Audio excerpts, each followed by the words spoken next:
Hey guys, it's your boy, Ballface8020, back again with another great commentary. First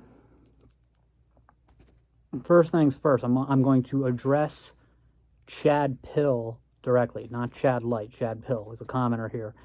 I know that you want me to do more like direct response videos, like the types that I used to do with Casey, and I've done with DBDR. I think there's a good chance that I will do some more stuff like that eventually. I'm not going to do it now because I only have one laptop right now and I don't have any screen recording software on it. I will be getting a new laptop shortly, and then hopefully I can. Then again, I fucking hate that software. I don't know. We'll see. We'll see about that on that. I don't really like doing those videos anymore. If I see anything, I might do something like that. I might not. I really don't know. On one hand, I want to give my viewers what they want, but like I've said many times, if I'm not inspired to do it, you guys wouldn't like it anyway. So no, it's no loss to you then if I'm not doing it. You did recommend two channels though that I should do reviews. One was some guy, some Asian guy named, I already forget his name. I didn't see anything there worth responding to, so that's not going to happen. The other is was this guy, this like, you called him a DBDR clone, which he sort of is in the way that the channel runs. His name is like Cox's Corner, I think. I already forget. No, definitely not doing any response there. I mean, that was like, I've never seen, because I watched a bit of it. I've never seen something that, no, that's never going to happen. That will never happen. I promise you that.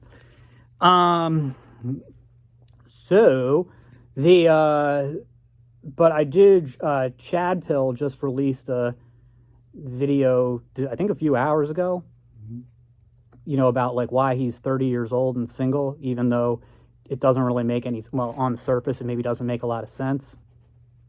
Like, I think he's 6'3". I know he's tall, so I mean, I know guys aren't really good about estimating their heights. So maybe he's only 6'2" then. That's but he's tall, big frame. I don't think he's that handsome, but he's got a face that I think most girls would find handsome. And he, now with post transplant, he's got good hair. I mean, my taste in female looks is weird. Like a lot of the girls that I like, you guys would not find attractive. And then there's probably some that like most people find attractive that never did anything for me. Like, who is that one Victoria's Secret model? Like, I never thought Giselle was attractive. Tom Brady's wife, never thought she was attractive. I never thought, there's another one though. She's like Miranda Kerr. Never thought she was attractive. Never thought Cameron Diaz was attractive. There's like a lot of, so, just like, my tastes are weird. But particularly with guys, like my taste in guys is like really weird.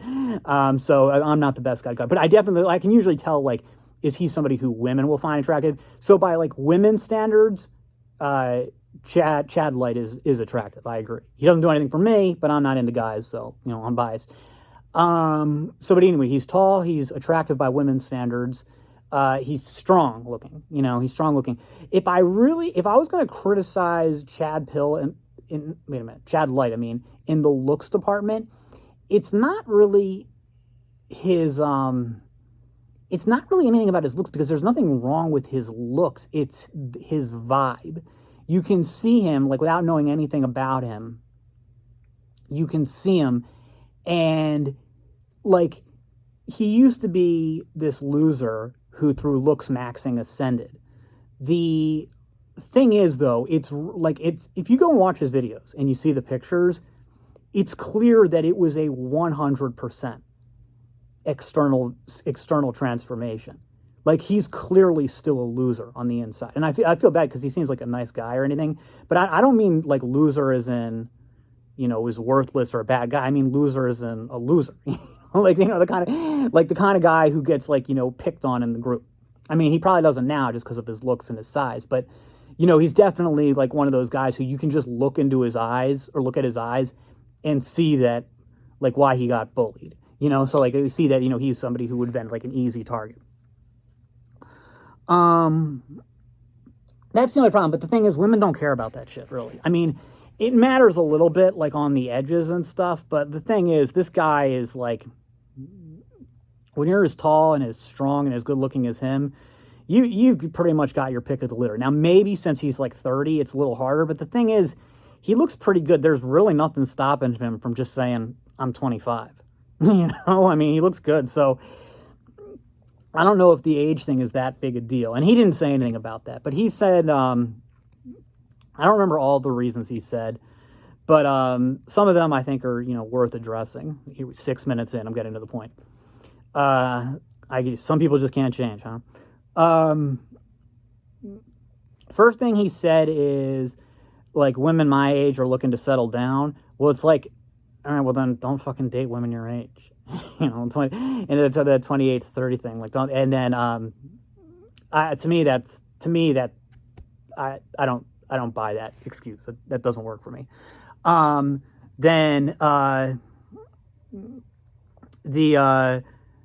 Although, I mean, good for him though. If he's like because there's a lot of guys. I mean, if TikTok is anything to go by, there are a lot of guys in that age groups who are in situationships with women who think that they've got a chance of eventually locking this guy down, and they don't. And all they're doing is wasting her childbearing years. So good for him on being on that.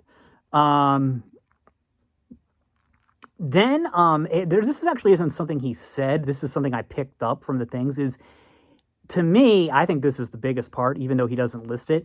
I don't think he really wants a relationship. Like, even when he said, because he's talked about, like, he doesn't seem to think that there's anything good about marriage. There doesn't seem to be anything about marriage he wants. The only thing he talks about is wanting kids, but it seems to be very much in a mud genetic legacy thing that, he's made a mark and has progeny out there. It doesn't seem like he hasn't said anything that indicates like an interest in actually being involved in raising the kids. Now, by the way, wanting your genetic legacy to live on or whatever, that's a totally legitimate reason to have kids. And it's totally, I don't think at all, if you want to just have the kids and then not be involved in raising them, I don't see anything morally wrong with that at all. I think most of humanity probably wouldn't exist if people didn't have kids for that reason. I don't know if I'd necessarily recommend it, but I don't see any problem with it. But he doesn't seem like he really wants kids for its own sake, for the sake of having kids. He wants kids for legacy, having future, just feeling like you need to have it. Even when I was his age, I always knew I never wanted to have kids, but it was more of like that. I always knew I never wanted to be involved in raising kids. I certainly never wanted to be involved in paying for them. But I didn't I didn't want any, even when they grew up, I didn't want to have any relationship with them. Because another thing that I always worried about is it would really, at my age now, I could handle it better. But especially when I was a younger guy, I would be very worried that the kids would be smarter than me, better looking than me, and especially taller than me. That would really, right now, I'd probably be okay with it. But when I was younger, that would have bothered me a lot. I wouldn't have wanted to see my kids have a better life than me. So,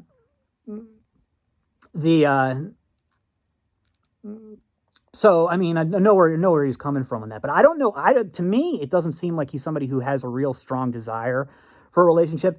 And, it gets back to, I think, what I was talking about in a couple of videos before, about, well, he's, you can't use him as an example of spurginess being as what repels women because he's neurotypical. Look into those eyes and listen to enough of his videos. I'm not sure how neurotypical he is. I think he's like how there's high functioning alcoholics. I think he might be a very high functioning autistic, like very high functioning, because some of the stuff he says, and along with just the way he looks, is just weird. Very, no, he's not autistic. I mean, technically everybody's on the spectrum, right? Because it's a spectrum, so everybody's on it. But he's not somebody who you normally describe as on the spectrum, but I think he probably is. Just or not really that he's on the spectrum, but he's very close to that part where they're about to start describing you as on the spectrum. Because that's the thing, it's he's not really one of us. He's not a black pillar, but he's not a normie either. And so I don't it's kind of I don't know what to make of him, but he doesn't seem like he really has any interest in, I don't really detect any real desire for relationships. Then he mentioned stuff about like he wants to be able to move at a whim. He wants to not risk, his. He's thinking about leaving his career in corporate America and doing something different. And he said those are both things he doesn't feel like he can do to somebody else. Like, like, because, like, how would like, he's in a relationship with a girl, they're committed, they're like, they've been together for a few months or even a year or more. And then he says, like, look, I'm moving to the other side of the country. That's not really fair to her, or, I'm leaving my, $120,000 a year job to go pursue my dream of, being a bass fisherman or whatever. That's not fair to her. And so basically, like, on one hand, he doesn't want to get trapped, and on the other hand, he doesn't want to do it, like, doesn't want to hurt somebody else. Like, before he has any idea what he wants to do in his own life, doesn't really make sense to him to commit to somebody else. So those are, I think, really good reasons. I guess my problem would be is like, well, then why had you been in all these LTRs before? Like, weren't you in the same situation then? The main thing, though, seems to be this thing, what he describes as Peter Pan syndrome. And he, in that, in relation to that, he likes to show screenshots of his text, what I assume are his exchanges on dating apps. And there's this one in it that's like, this girl is like really going off on him. And he says, we better come back to that one. So let's just talk about the Peter Pan syndrome thing for a second. He says, yeah, he doesn't want to grow up. He didn't have those years, like, like he was like kind of a nobody in high school, was essentially an incel in college. Then it took him like 5 years to lose the weight and get the hair fixed. So he missed out on everything. So he feels like he's making up for lost time. The thing is, it's a difficult situation because I think that most people are would say to somebody in his situation is, it wasn't a big deal, get over it. And I could certainly sit here and tell him that. But, like, whether it's an objectively a big deal or not doesn't matter. The fact is, that's the way he feels. Period. Maybe he shouldn't feel that way, but he does. You're not doing anybody, he wouldn't be doing anybody any favors by pretending he doesn't feel that way. That is the way. Now, those feelings will probably go away on their own eventually. But I've told this story before. My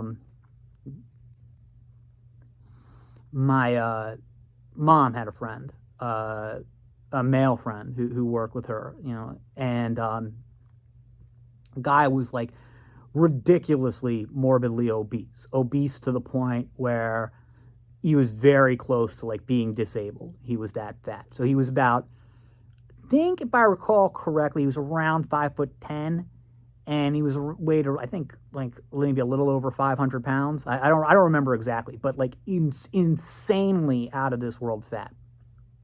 My mom said that like he could only do like 4 steps without like having to stop and gasp for air.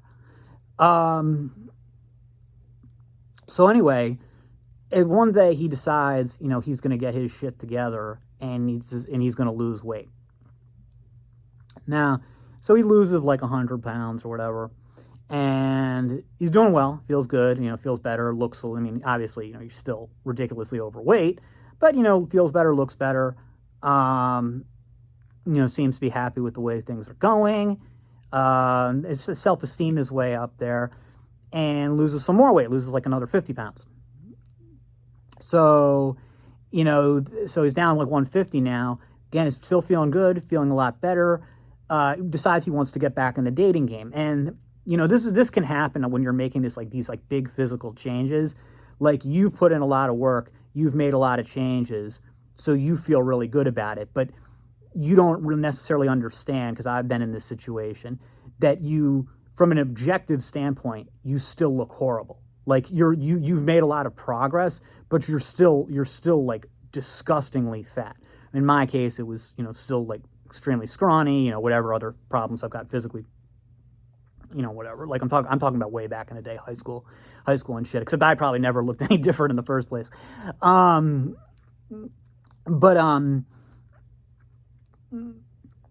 So he's feeling confident he wants to get back in the game and for stuff like this. But the thing is, like, he had never been in the game. You know, he started becoming like super obese by the time he was in ninth grade.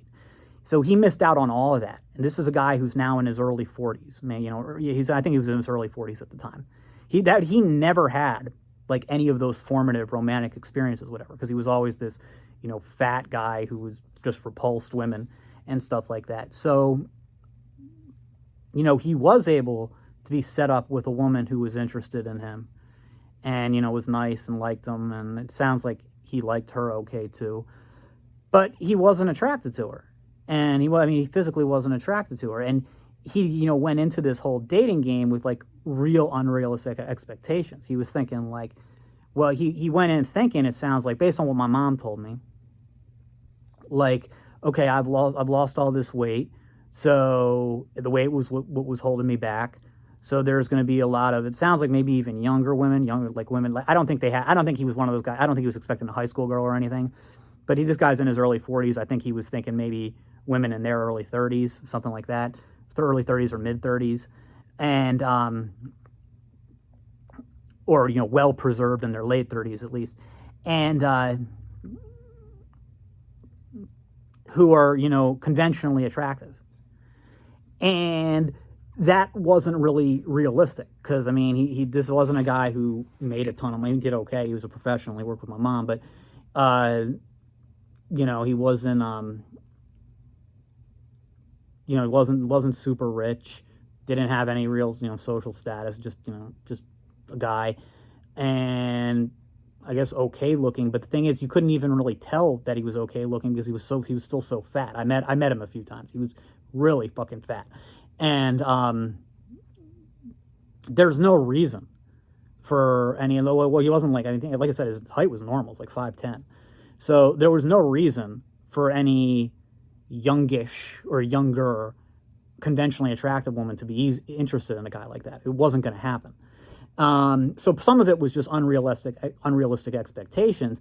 The other, though, is that he never got to experience any like any of that stuff. So that's what my mom, you know, when she was talking to me about it, she was like, well, you know how Baldface 80/20, like, you say that you only are interested in women for their looks, you don't care about anything else? Because this would have been, by the way, when we were having this conversation, this would have been when I was in middle school still. Because I had mentioned to her, to, like, you know, like then, I was like, well, the only thing I care about with girls is what they look like. I don't care what their personalities are or anything, because what difference does it make?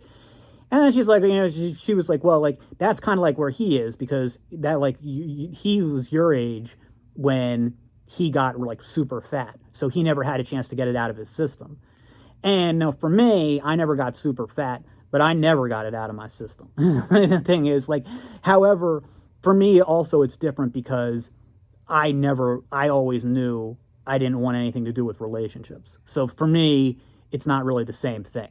And, you know, I don't know, maybe for some people it's different, but I think there is a good chance that, like, if this guy, like, if the, you know, the fat guy who my mom was friends with, or Chadlite, had, when they were young, been, you know, able to, like, date and have relationships with, date and have relationships that they enjoyed, or, you know, when they were young, that would have helped them mature and start to value different things.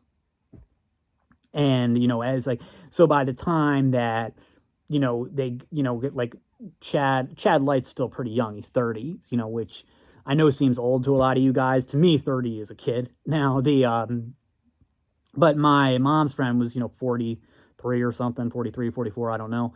And he was, but maybe if he hadn't missed all that time, he would have developed, and he would have been looking for different things in a relationship, because, like, you know, he's not necessarily like looking just for looks, because that's something that, in a sense, you probably do value more when you're younger, because when you're younger and you still have that drive to be in a relationship, I didn't, but most people do, but which you don't necessarily, you're not thinking like about building a life with that person. That's something that, like, you kind of mature into, generally speaking. And my mom's friend never had a chance to mature into that. He never had a chance to grow into that. And Chadlite, it sounds like, never had a chance to grow into that. I think I think that's a real thing. Um, Now, on the other hand, it sounds like, again, there's a whole generation of guys who aren't growing into it. So I don't know. I really don't know. And you see with the whole rise of situationships types thing. But I think that's part of it. The most interesting thing that he mentioned, though, is kind of like some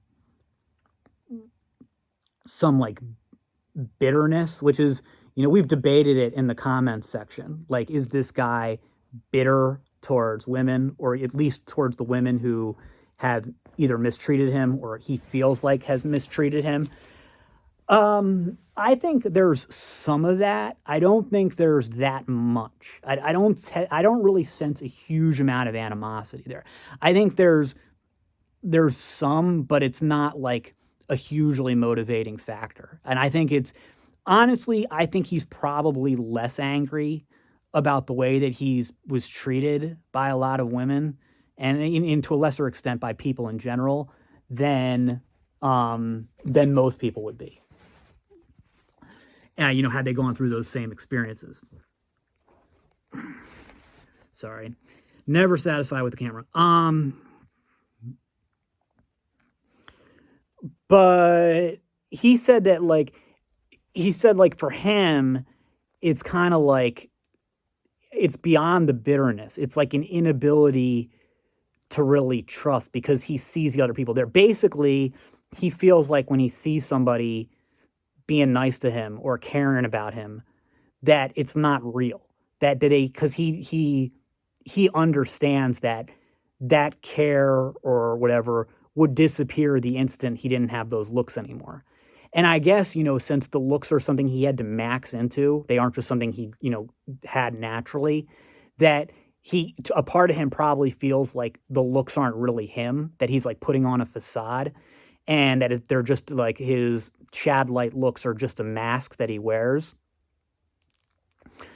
And I could see that, thinking like that, how it would make things difficult. I think that, especially if you were like raised on the blue pill lie that people only care about what's on the inside, and then that was something you had internalized and believed.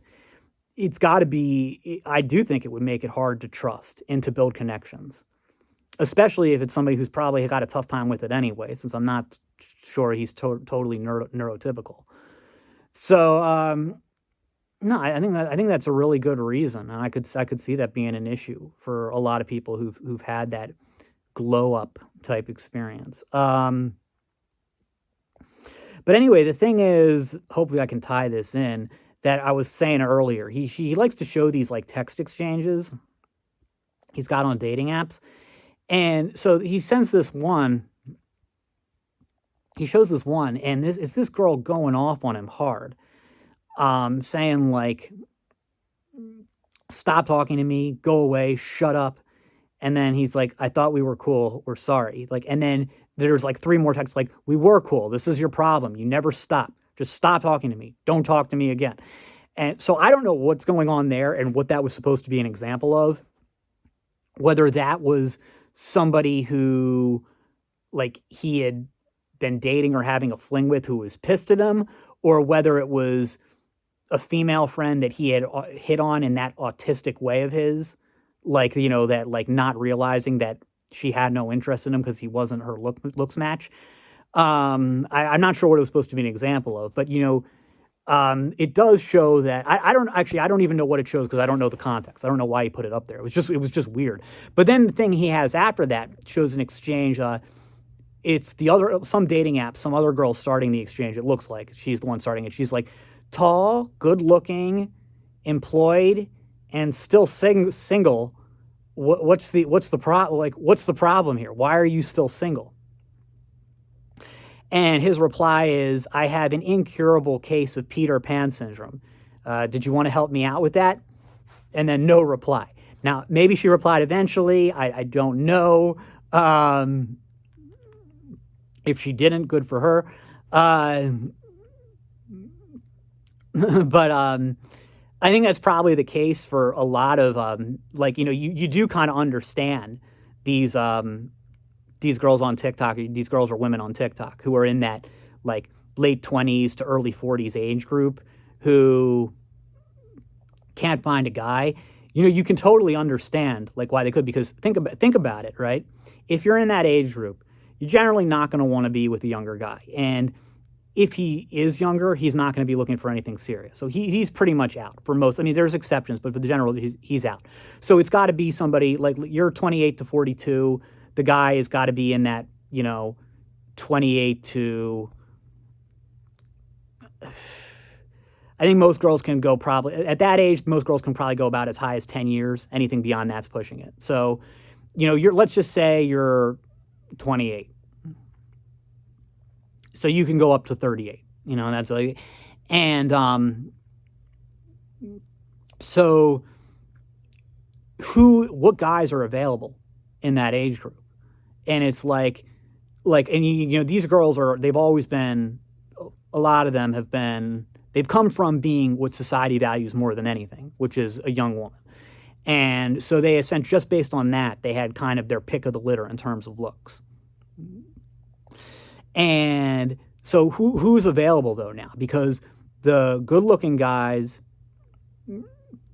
the guys who are like good-looking, have a good job, and are good partners, those guys are pretty much all married. They're all married, and so that is like most of them are married or in LTRs, and so that's that. I mean, there's still eligible bachelors in that age group, absolutely, but not even close. There's no supply-demand balance whatsoever in that age group. Absolutely not. And then what you have is a lot of guys who have like one thing going for them, but are missing everything else. Like they're good looking, but they're still fuckboys. That's like or they're decent guys, but they're too short, or they're decent guys, but they're ugly. Or they're maybe okay guys and okay looking, but professionally they're just duds. Professionally they're they're duds. Maybe they maybe like there's, I think we're kind of like, maybe they're like I guess I kind of touched on it with fuckboys, just emotionally unavailable. That's going to be a lot of guys in that age group. And so it seems, I mean, really the only guys who are going to be good are going to be the guys who, because there aren't a lot of like, great guys out there anyway. Guys who, again, they're good looking, they're tall enough, they're professionally successful enough, they're going to treat you right, and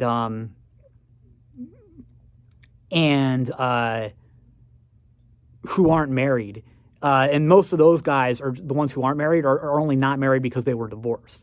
So it means you're going to have to put up with them like having a kid. But that, since the kid probably doesn't live with them, the kid or kids don't live with them, it's not a big deal. But I'm just saying that there really aren't a lot in that. By the time you get into that age group, the pickings are very slim. Very slim. And now, again, if you just want, like, if you want to just, have fun, the pickings are probably better as you get older, but it's just, but even then you don't know, because again, women have that real thing with hair, and a lot of guys in that age group have started to lose their hair.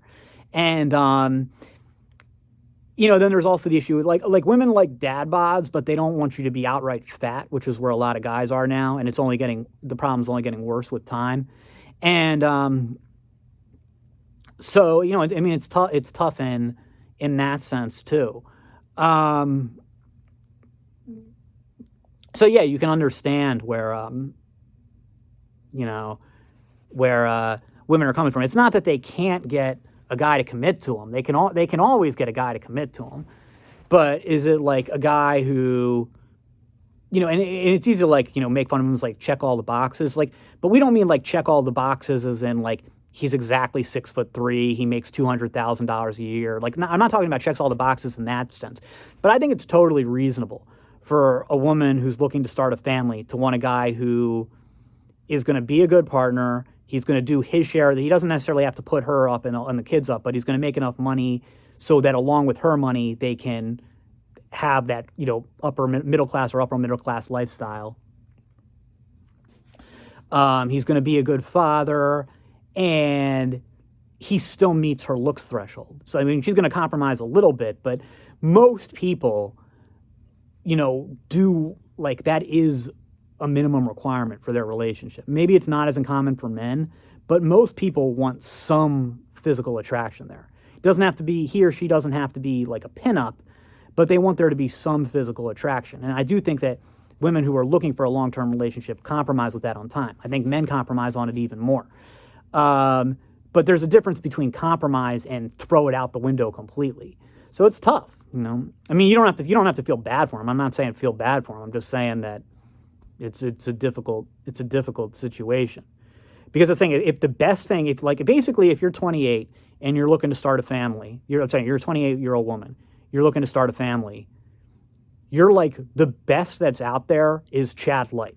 Like, that's your best option. That's how grim things are. So, like, yeah, sure, you can get a guy, but I mean, like, it's thing is like, that. I mean, they're just, it doesn't really, it's going to be very unlikely for you. I hope there's no women watching this who I'm blackpilling and depressing. It's going to be very difficult to find somebody who's, going to make you happy, that you can build a family with. Now, I think it actually gets easier in terms, if you just want like a relationship and don't want the family shit, I think that actually gets easier after the early 40s. If you're a woman, I mean. If you're a guy, probably not. But if you're a woman, I think it probably gets easier after the early 40s. But no, in that age range, it probably is really tough for women on the dating scene. That's all for now. See you in the next.